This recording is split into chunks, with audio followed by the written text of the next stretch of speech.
Comment tu donnes 30 millions pour Payet, gros salaire pour Payet, gros salaire pour Evra. Tu dis bah non, allez, on prend pas les 3 millions qu'on peut avoir cette année en mettant pas de sponsor sur le maillot. Par contre, pour 100 000, 200 000 balles à rajouter ou un peu plus pour Vainqueur et Gomis. Non, désolé messieurs, alors que vous avez été partie intégrante, Gomis c'était même le cerveau un peu de cette équipe au sens propre comme au sens figuré. Non, on vous garde pas les gars.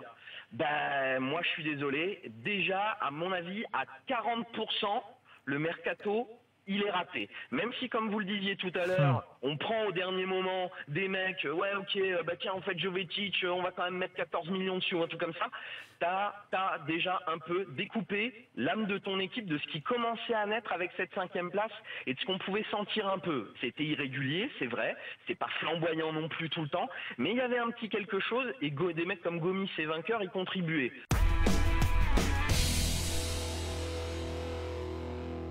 Ce monsieur de Porto, monsieur Henrique, est en train de remettre l'église au milieu du village parisien.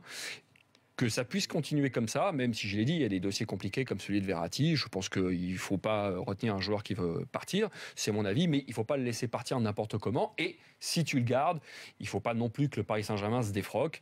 Il faut arriver à avoir un accord qui va dans le gagnant-gagnant, dans de bon sens.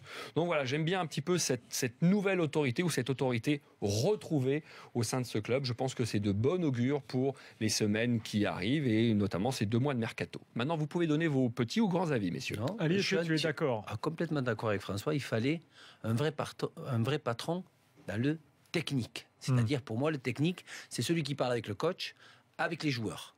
Tout ce qui est Jean-Claude Blanc, le club, marketing, sponsor, ce que tu veux, c'est une chose, mais il fallait une personne qui sait que quand un joueur, ou un grand joueur comme Thiago Silva, avait en face de lui Olivier Létang ou Patrick Kluivert, qui il n'y a pas longtemps était encore un ancien joueur, plus ou moins au Nasser, il arrivait à faire un petit peu ce qu'il voulait, ce qui ne sera pas le cas, je pense, avec Henrique, qui est pourquoi ? Parce qu'il a du bagou.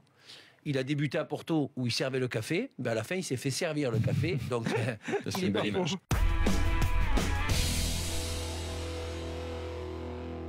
Mais moi, je dis à Jean-Michel Aulas, boss, comme on l'appelle à Lyon, c'est pas Diaz qui doit être ta priorité, c'est pas Ferland Mendy, c'est Juni. Ce type va changer la face de son club. Moi, je pense qu'on ne mesure pas à quel point l'arrivée de Juninho peut changer les choses. Alors, j'ai déjà fait un avis tranché là-dessus il y a quelques semaines de cela, mais je veux y revenir. L'idée, c'est qu'il vienne en tant que directeur sportif. Alors, ok, certains disent oui, mais c'est problématique parce que Juninho, il peut aussi potentiellement devenir entraîneur. Donc comment Genesio va vivre la tutelle d'un Juninho qui pourrait très bien prendre sa place sur le banc? Moi, je pense que Juninho a les compétences. Je pense que Juninho a envie. Il est en train de se former à tous ces métiers-là.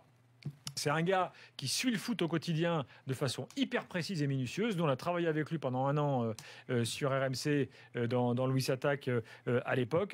Je vais vous dire qu'il connaît tous les joueurs de Lyon par cœur. Il connaît toutes les caractéristiques des joueurs. Il connaît par cœur ce club. Il connaît par cœur l'attitude à adopter. C'est un type qui a ses pantoufles là-bas à l'Olympique Lyonnais et qui peut donner une dimension internationale pour de bon.